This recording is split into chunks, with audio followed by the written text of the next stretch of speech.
चार फार्मूले हैं मेनली जो आपको ध्यान देना। पहला फार्मूला नंबर ऑफ टर्म्स। मेरे दोस्तों एपी में ऐसे सवाल लगातार आते हैं जहां एक टर्म एक सीरीज मिलेगी ही नहीं। तो इन सवालों का आसान तरीका ये रहता है कि अपनी तरफ से इस मेथड को हमेशा ध्यान रखना कि जब भी किसी अरिथमेटिकल प्रोग्रेशन में इस तरह से दो टर्म का जोड़ पूछे। मेरे दोस्तों आज हम पढ़ रहे हैं एपी जीपी एचपी के बारे में। मेरे दोस्तों अरिथमेटिक प्रोग्रेशन का मतलब जिनकी हर दो टर्म के बीच का डिफरेंस सेम हो। चार फार्मूले हैं मेनली जो आपको ध्यान देना। पहला formula number of terms count करने के लिए, तो last term minus first term upon common difference. कोई सी टर्म निकालनी हो, एनवी टर्म निकालनी हो, तो A plus N minus one into D. Sum of N terms निकालना हो तो N by two into last term plus first term. Sum of N terms का एक सूत्र ये भी कि N by two into two A plus N minus one into D. सवाल में पूछा कि पदों की संख्या ज्ञात करो, तो मेरे बच्चे नंबर ऑफ टर्म्स का formula last term that is 996 minus first term 96 upon common difference. Difference है मेरे बच्चे 6 जमा 1।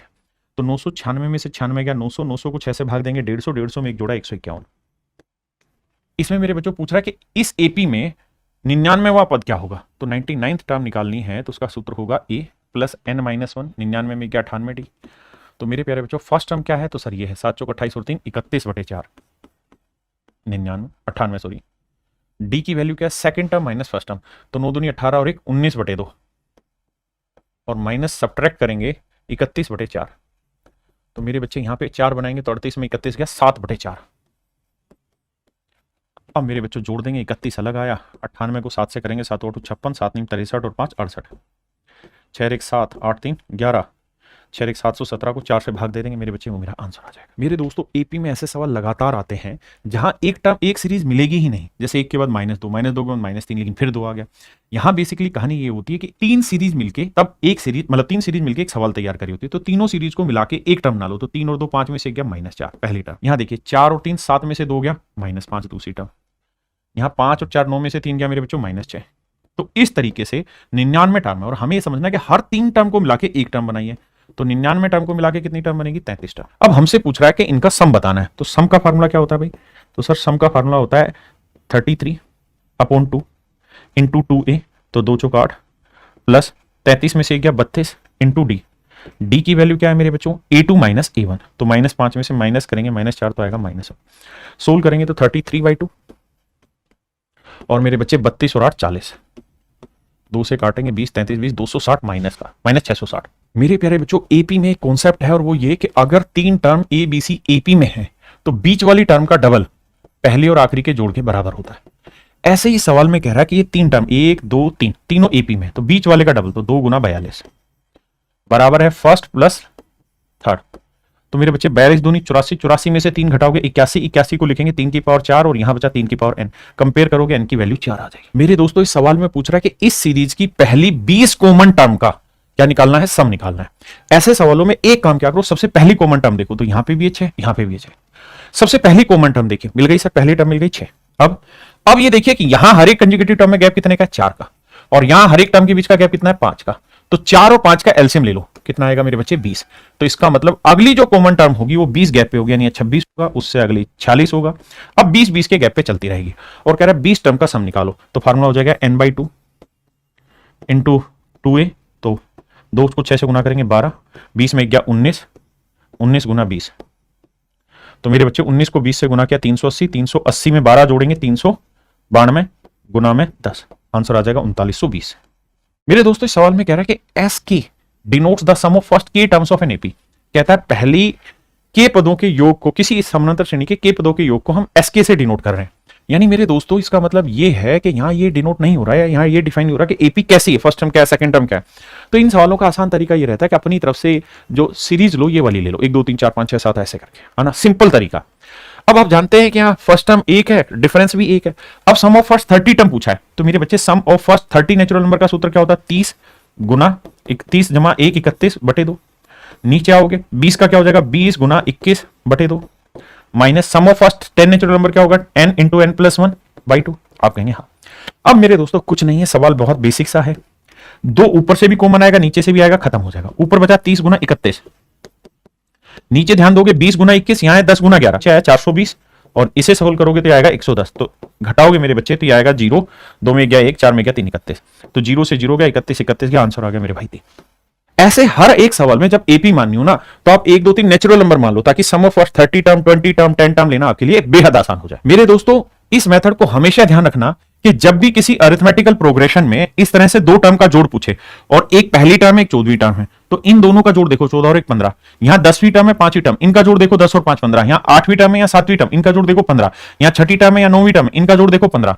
तो ऐसे केसेस में इनके जोड़ सभी के आपस में बराबर आएंगे, यानी 8वीं और 7वीं टर्म का जोड़ भी वही होगा जो 6ठी और 9वीं का होगा, जो 10वीं और 5वीं का होगा। बेसिक कॉन्सेप्ट है, हमेशा ध्यान रखना। मेरे प्यारे बच्चों, बेहतरीन क्वेश्चन जो सीजीएल मींस में पूछा जा सकता है। सवाल में कह रहा है दो डिफरेंट एपी है और उनकी सम ऑफ n टर्म्स का जो जोड़ है वो 2n + 1 अपॉन 2n - 1। सवाल में कह रहा है इसी सीरीज के दोनों सीरीज के 10वें पदों का अनुपात ज्ञात करो। इसी सीरीज के 10वें पदों का अनुपात ज्ञात करो।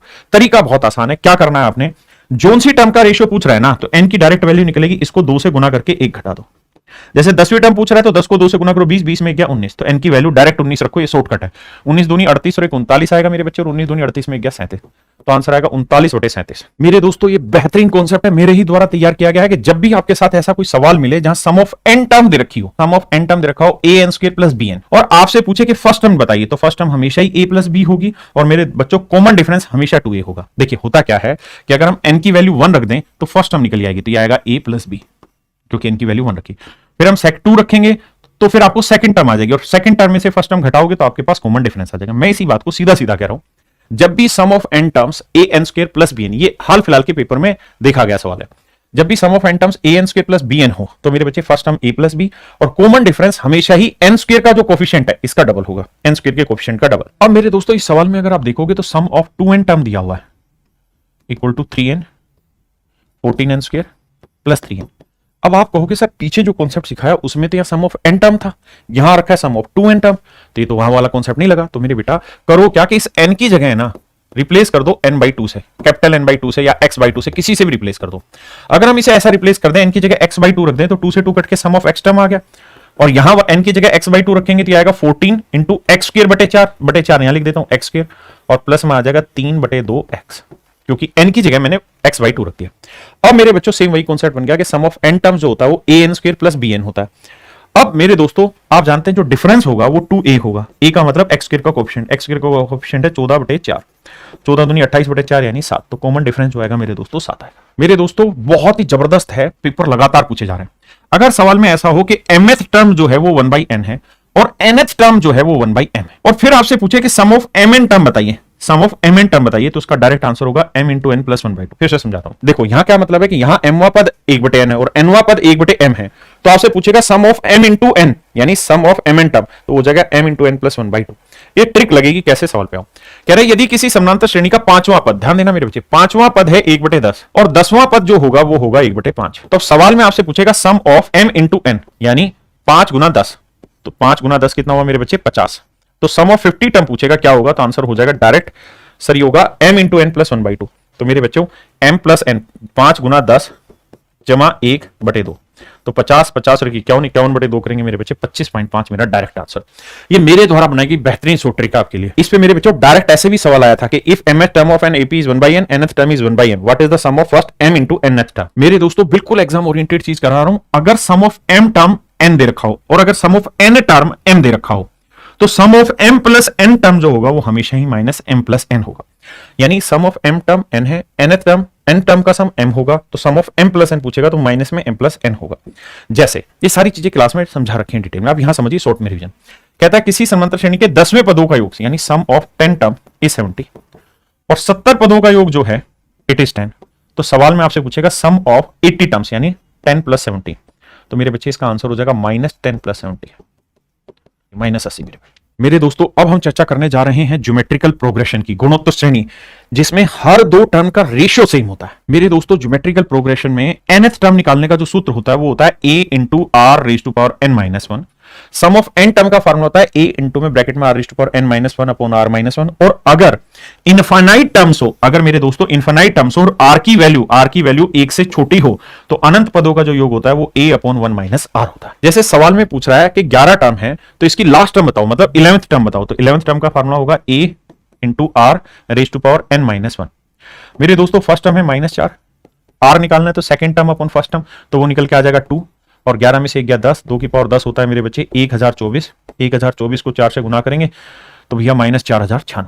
मेरे प्यारे बच्चों ये एक ज्योमेट्रिकल प्रोग्रेशन है। कहता है सम ऑफ फर्स्ट 10 टर्म्स बताइए क्या होगा, तो फर्स्ट टर्म लिखेंगे 10 है, कॉमन रेशियो निकालेंगे तो a2/a1 20/10 करेंगे 2, n की वैल्यू क्या है 10, -1 अपॉन r-1, दो में से एक गया एक, ये मेरे भाई 1024 में से एक गया 1023, तो आंसर आएगा 1023 के बाद एक जीरो। मेरे दोस्तों सवाल में कह रहा है कि ये एक ज्योमेट्रिकल प्रोग्रेशन है जिसमें n टर्म्स का योग इतना दे रखा है, तो n की वैल्यू क्या होगी? तो मेरे बच्चे सम ऑफ n टर्म्स का फार्मूला होता है a इंटू में r की वैल्यू है 2 क्योंकि 10/5 करेंगे, raise to power n -1 upon r -1 2 -1, ये वैल्यू है मेरे बच्चे 1275।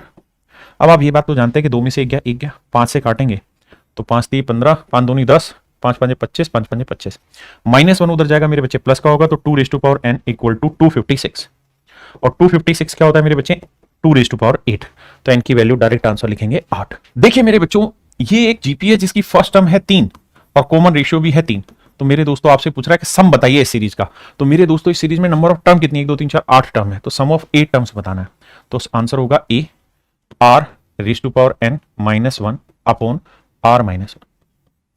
अब मेरे दोस्तों 3 की पावर 8 निकालना शायद आपके लिए मुश्किल हो, लेकिन एक काम कर सकते हैं, हम इसे ऐसे सोल्व करें कि 3 की पावर 4 की पावर 2 -1 की पावर 2, ऐसा तो कर सकते हैं, हाँ जी कर सकते हैं। तो ये मेरे बच्चे 3 की पावर 4 क्या हुआ 81, a square minus B square क्या होगा a minus B into a plus B, आप कहेंगे बिल्कुल सही है जी। तो मेरे दोस्तों ये 3 ऊपर आएगा, इसकी वैल्यू आएगी एक 80 और एक 81, और नीचे आएगा 2 मेरे दोस्तों, सॉरी ये 82, माफ करिएगा मेरे बच्चों में, 2 से कैंसिल करेंगे मेरे बच्चों आया 41। अब इन्हें गुना करना है और आपका खेल खत्म। आपको महज यूनिट डिजिट देखना चाहिए, तो यूनिट डिजिट आएगा कितना, 0 तो आएगा, 3 8 24, 4 एकम 4, यूनिट डिजिट केवल एक ही ऑप्शन में जिसमें 4 है वही आंसर। देखिए एक 0 तो आएगा ही आएगा लास्ट में, भी इकाई अंक देखें, 3 8 24 4 है, 4 एकम 4, इकाई अंक एक ही ऑप्शन में है 4 0 के बाद। मेरे दोस्तों सवाल में कह रहा है पर्सन हैज 2 पेरेंट्स, एक आदमी के 2 पेरेंट्स हैं यानी उसके मम्मी पापा, 4 कहता है उसके ग्रैंड पेरेंट्स है, 8 उसके ग्रेट ग्रैंड पेरेंट्स हैं, और इसी सीक्वेंस में आगे भी थी कहानियां। तो कह रहा है उसकी पिछली 10 पीढ़ियों के दौरान सारे पूर्वजों की संख्या ज्ञात करो। तो मेरे बच्चे ये ज्योमेट्रिकल प्रोग्रेशन है, फर्स्ट टर्म है 2 raise to power 1, second term है 2 raise to power 2, third term है 2 रेज टू पावर 3, और टोटल कुल मिला के 10 टर्म है। तो कहता है इनका जोड़ बताओ, तो आंसर होगा a into R raise to power n -1 upon r -1। Solve करेंगे वो मेरा आंसर आ जाएगा मेरे दोस्तों, ये सम ऑफ फर्स्ट 10 टर्म्स हो जाएगा। मेरे दोस्तों यहां अगर आप ध्यान से देखेंगे तो r की वैल्यू 1 से छोटी है क्योंकि a2 अपॉन a1 करेंगे तो 1/2 आएगा, और सम ऑफ इनफिनाइट टर्म्स का जोड़ क्या होता है a upon 1 minus r, r की वैल्यू 1/2। सोल्व करेंगे 1 2 एकम 2 में से क्या 1/2 पलटे के लिखेंगे तो 2 आंसर है। मेरे प्यारे बच्चों यहां आपको क्या करना है, ये ऊपर वाली जो सीरीज है ना ये ज्योमेट्रिकल प्रोग्रेशन है, इसको ऐड करना है। इसकी फर्स्ट टर्म क्या है, ये इनफिनाइट टर्म है, फर्स्ट टर्म है 1/2, 1 माइनस r की वैल्यू सेकंड अपॉन फर्स्ट करोगे मेरे दोस्तों तो 1/2 ही आएगा। देखो सेकंड टर्म है 1/4, फर्स्ट टर्म है 1/2, जब करेंगे तो फिर से 1/2 ही है। अब मेरे दोस्तों कैंसिल होकर वैल्यू आएगी 1, तो अगर इसकी वैल्यू 1 आई तो इसका मतलब फाइनल जो रिजल्ट आया वो 6 की पावर 1 आया, और 6 की पावर 1 मतलब आंसर क्या है मेरे दोस्तों 6। मेरे दोस्तों one of the finest question, first term है 3, r निकालना है तो क्या करो second term upon first term, जब इसको इससे काटोगे तो आएगा 1/√3। अब आपसे कुछ नहीं चाह रहा, एक ही काम चाह रहा है कि भैया सम ऑफ इनफिनाइट टर्म निकालो, उसका फार्मूला है a अपॉन 1 माइनस r की वैल्यू है क्या मेरे बच्चों 1/√3। एलसीएम लोगे √3 पलट के ऊपर आ जाएगा 3√3, नीचे देखोगे तो आएगा √3 - 1। अब मेरे दोस्तों कुछ नहीं करना है, इसका रैशनलाइजेशन करेंगे, नीचे 2 बचेगा, ऊपर 3√3 प्लस 1, ऑप्शन ए आंसर। मेरे दोस्तों एक कॉन्सेप्ट है क्या कि जब भी किसी गेंद को ऊपर से किसी हाइट से फेंका जाता है, लेट्स से h हाइट से फेंका जाता है, और हर बार ये अपने पिछले उछाल का a/b बाउंस उछलती है, पिछले उछाल का a/b बाउंस उछलती है, तो बताओ ये गेंद कितनी डिस्टेंस कवर करेगी। इसका सूत्र होगा सीधा, जितनी हाइट है वो लिखो, दोनों रेशियो का जोड़ लिख दो और बटे में दोनों रेशियो का डिफरेंस लिख दो, डायरेक्ट आपका आंसर, और कुछ करना ही नहीं। जैसे मेरे दोस्तों इस सवाल पर है, कहता है यदि सतह से टकराने के बाद गेंद अपनी पिछली ऊंचाई का 4/5 ऊपर उठती है तो गेंद विराम की अवस्था तक आने में कितनी दूरी तय करेगी। यदि आरंभ में 120 मीटर ऊंचाई से फेंका गया तो सबसे पहले हाइट लिखो 120 मीटर, इनटू में दोनों रेशियो का जोड़ 4 और 5 का जोड़ 9, बटे में क्या करना है 4 और 5 का डिफरेंस 1, 12 9 में 108, तो मेरे बच्चे 1080। देखिए मेरे दोस्त सेम ही क्वेश्चन है, कह रहा जी 540 मीटर ऊंचाई से फेंका गया और वो अपनी टोटल बाउंस का 2/3 उछलेगी, तो ऊपर 2 और 3 का जोड़ 5 और नीचे 2 में 3 क्या 1 डिफरेंस लेना है, तो 0 5 चौक 20, 5 5 25 और 2 2700, तो मेरे दोस्तों मेरा आंसर हुआ 2700। बेहतरीन सॉफ्ट ट्रिक आपके लिए। मेरे दोस्तों अरिथमेटिक मीन निकालने का सूत्र होता है जितनी भी टर्म है उन सब टर्म को जोड़ दो और बटे में जितने नंबर है वो लिख दीजिए, ये है अरिथमेटिक मीन। जैसे मैं यहां कहूं कि भैया इनका अरिथमेटिक मीन निकालो, तो 1 + 8 + 27 + 64, और ऐसे ही कितनी टर्म है मेरे दोस्तों n टर्म है, अपोन में जितनी टर्म है उतने से भाग दे दो। अब अगर ध्यान से देखोगे तो 1 को हम 1 का क्यूब लिख दें, 8 को 2 का क्यूब लिख दें, 27 को 3 का क्यूब लिख दें, 64 को 4 का क्यूब लिख दें, एंड सो ऑन मेरे प्यारे बच्चों। अच्छा सर फिर, तो मेरे दोस्तों आपने ये चीज पढ़ी होगी कि sum of first n natural number के क्यूब का sum of cube of first n natural number, तो इसका सूत्र होता है मेरे प्यारे बच्चों n² इंटू में n प्लस 1 का स्क्वायर अपोन में 2 का वर्ग 4 और डिवाइड किससे कर रहे हैं n से, तो n से ही काटेंगे, ये आपका आंसर आएगा n into n plus 1 square upon 4। Option C आपका आंसर होगा। मेरे दोस्तों ज्योमेट्रिक मीन में क्या होता है, अरिथमेटिक मीन में जोड़ते थे, ज्योमेट्रिक मीन में जैसे एक्स वाई जेड 3 नंबर है तो यहां क्यूब रूट होगा पहली बात, और मल्टीप्लाई कर देंगे। अगर 4 नंबर होंगे तो फोर्थ रूट होंगे, सबको मल्टीप्लाई कर देंगे। 2 नंबर होंगे तो मल्टीप्लाई करके स्क्वायर रूट निकाल देंगे। मेरे दोस्तों जैसे ही नंबर का ज्योमेट्रिक मीन पूछा हुआ तो आपने करना क्या है, 40 गुना 60 गुना 90, यहां क्यूब रूट करें। देखिए जब 0 0 0 3 बार आ गया तो एक क्यूब रूट में 0 बाहर आ गया। अब इन्हें गुना करेंगे मेरे बच्चे, तो 9 6 54, 54 को 4 से गुना करेंगे, 4 चौक 16 और 4 5 20 और 21 216, 216 का क्यूब रूट होता है 6, यानी इनका जो क्यूब रूट निकल के आएगा वो 60 आएगा, मतलब इनका ज्योमेट्रिकल मीन 60 होगा। मेरे दोस्तों जब भी अरिथमेटिक मीन, ज्योमेट्रिक मीन और हार्मोनिक मीन में रिलेशन पूछे तो इसको ध्यान रखना कि arithmetic mean into harmonic mean बराबर होता है ज्योमेट्रिक मीन का स्क्वायर। ज्योमेट्रिक मीन का जो स्क्वायर होता है वो arithmetic mean into harmonic mean होता है। जैसे इन सवाल में कह रहा है कि the harmonic mean and the geometric mean, तो harmonic mean arithmetic mean equal to geometric mean का स्क्वायर होता है। अब सवाल में कह रहा है हार्मोनिक मीन है 10, अरिथमेटिक मीन हमें निकालना है, ज्योमेट्रिक मीन है 12, तो 12 का वर्ग 144, तो मेरे बच्चे ए की वैल्यू जो आएगी, कट के आ रहा है ना, बस सिंपल ए की वैल्यू 14.4 आ जाएगी। तो अरिथमेटिक मीन जो होगा वो 14.4 है। ये वो डाटा है मेरे दोस्तों जो आपको पढ़ना चाहिए एपीजीपी में। मेरे दोस्तों क्विक रिवीजन की ये सीरीज आपको कैसी लगी, कमेंट लाइक करिए, अपने दोस्तों तक ये वीडियो पहुंचाइए ताकि हम हर चैप्टर में आपकी सेवा के लिए हाजिर हैं। Thank you.